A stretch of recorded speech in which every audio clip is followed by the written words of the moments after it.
Good morning, नमस्कार, सत श्री अकाल, आदाब। मैं आपका दोस्त राम कुमार दांगी। दोस्तों, आज फिर से एक नए टॉपिक के साथ मैं आप लोगों के बीच में फिर से उपस्थित हुआ। आज मैं जिस टॉपिक के ऊपर बात करने वाला हूं, उस टॉपिक को अगर यदि डायरेक्ट सेलिंग मार्केट के एंगल से देखा जाए या मैं बात कहूं नेटसप के एंगल से देखा जाए तो ये बहुत इम्पोर्टेंट टॉपिक है, क्योंकि अधिकांश गलतियां हम इसी जगह पे आके करते हैं। कुछ चीज़ें हैं जिनके बारे में हम कभी फोकस नहीं करते हैं और ऐसे काम करने लगते हैं जिसकी वजह से उस काम को करने का आउटपुट नहीं आता है। दोस्तों, हम अपनी टीम के अंदर एक अच्छा और हेल्दी टीम को बनाने के लिए एक कैबिनेट डिज़ाइन करते हैं। इस कैबिनेट को डिज़ाइन करने के लिए हम ये देखते हैं कि किस लीडर के अंदर कौन सी क्वालिटी है,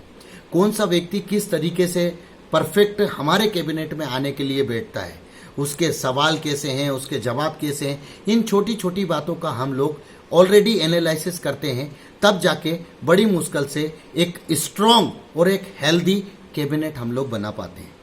लेकिन इस हेल्दी कैबिनेट को मेंटेन करने के लिए, मतलब इस मीटिंग को ऑर्गेनाइज करने के लिए मैं आज आपके सामने फिर से दोबारा प्रेजेंट हुआ हूं और इसी टॉपिक पे मैं बात करने वाला हूं कि हम अपनी कैबिनेट मीटिंग को कैसे अरेंज करें।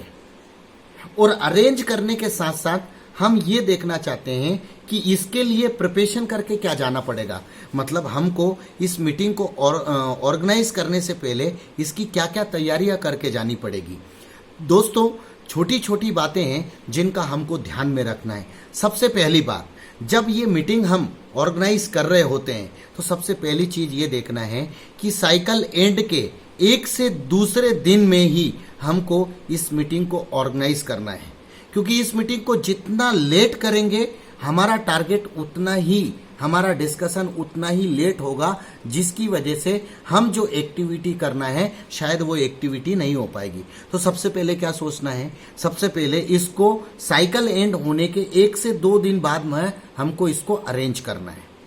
एक ऐसी जगह पे इसको अरेंज करना है जहां सबके लिए आने में सुविधा हो, किसी कोने में या इसको कहीं दूर पे हमको अरेंज नहीं करना है। इस मीटिंग को अरेंज करने से पहले हमको थोड़ा सा सीटिंग के ऊपर भी ध्यान देना है कि उसमें जहां पर हम मीटिंग रख रहे हैं, जिस जगह पे हम मीटिंग रख रहे हैं वहां पर सीटिंग, चेयरिंग, जो चेयर है वो कैसे होना, ये राउंड में होना, ताकि हम इस कैबिनेट को रखते टाइम एक दूसरे का फेस अच्छे से देख सकें, अच्छे से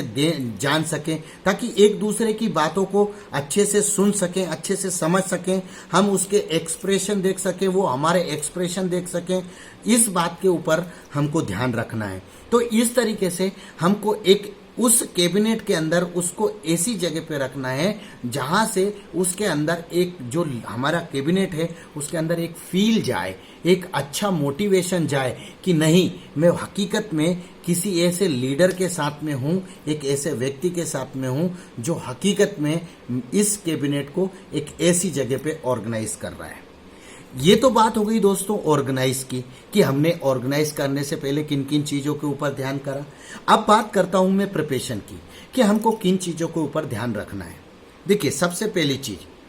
हमारे कैबिनेट में जब हम कैबिनेट मीटिंग रख रहे होते हैं तो सबसे पहला प्रिपरेशन हमारा ये होना चाहिए कि हमारे कैबिनेट के पास में कौन व्यक्ति किस लीडर के साथ काम कर रहा है और किसके साथ उसकी जोड़ी परफेक्ट बैठ रही है, तो उन दोनों के लिए सुविधाजनक टूल्स हमको प्रोवाइड करा के देने पड़ेंगे। As a leader, as a command, मुझे उसको वो टूल्स प्रोवाइड करा के देने पड़ेंगे जिससे वो लोग आसानी से उस टारगेट को हिट्स कर सकें। उस कैबिनेट को ऑर्गेनाइज करने से पहले मुझे ये देखना पड़ेगा कि मैं कितने ज़्यादा से ज़्यादा कॉमन प्रोग्राम, मेरे कैबिनेट के कॉमन प्रोग्राम ले सकता हूं, मेरी टीम के ज़्यादा से ज़्यादा कॉमन एफडीएम ले सकता हूं, मेरी टीम के कहां कहां पॉकेट हैं, उन पॉकेट को डेवलप करने के लिए मैं और हमारा कैबिनेट क्या कर सकता है, इन चीज़ों का प्रिपरेशन मुझे करके जाना पड़ेगा। कितना बिजनेस डालने से हमारे कितने अचीवर निकलेंगे, किस तरीके का काम करने से हमारी टीम की ग्रोथ होगी, क्या ऐसी एक्टिविटी हम अपनी टीम के अंदर डालें जिससे कि हमारी टीम की यूनिटी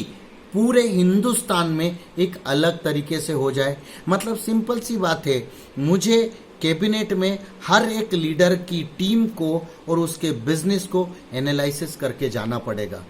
उसको देखना पड़ेगा, उसको समझ के जाना पड़ेगा। उस हिसाब से मुझे अपना टारगेट सेट करके पहले से जाना पड़ेगा और उस टारगेट को मुझे अपने टीम के अंदर डिवाइड करना है, क्योंकि लीडर अकॉर्डिंग कौन व्यक्ति क्वालिटी अकॉर्डिंग किस व्यक्ति की कितनी क्षमता है, उस अकॉर्डिंग मुझे उस टारगेट को डिवाइड करना पड़ेगा। उनके साथ में बैठ के डिस्कशन करना पड़ेगा कि आप किस व्यक्ति के साथ काम करते हो या किस पॉकेट में काम करोगे, तो किस पॉकेट से हम बहुत अच्छी ग्रोथ ले सकते हैं, किस लीडर को पकड़ के उसके नीचे कौन सा व्यक्ति ऐसा है जिसको पकड़ के हम अच्छी ग्रोथ ले सकते हैं, या हम अपनी टीम के अंदर ज़्यादा से ज़्यादा अचीवर कैसे खड़े कर सकते हैं। इन चीज़ों का प्रिपरेशन मुझे करके जाना पड़ेगा। इसी के साथ मुझे अपनी टीम के अंदर एक ऐसा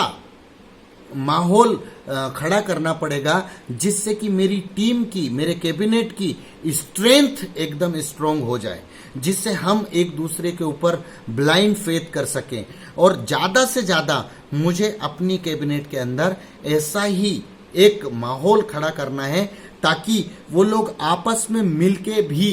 इस ऑर्गेनाइजेशन को या इस टीम को जिता सकें। क्योंकि जब तक मैं अपनी टीम में एक अच्छी यूनिटी खड़ी नहीं कर पाऊंगा, शायद मैं जिंदगी में कभी एक अच्छी टीम और एक हेल्दी नेटवर्क कभी नहीं बना पाऊंगा। क्योंकि जिस हिसाब से, जिस तरीके से मैं एनालिसिस करूंगा, उसी तरीके से मेरी टीम भी एनालिसिस करेगी। इस टॉपिक को ऊपर बात करने के लिए दोस्तों बहुत सारी बातें हैं, जो छोटी भी हैं, बड़ी भी हैं, जिनका हमको ध्यान में रखना है। आज के टॉपिक के लिए इतनी ही बात करना चाहूँगा और यहीं पर अपनी बात को विराम दूंगा। थैंक यू सो मच, बहुत बहुत धन्यवाद।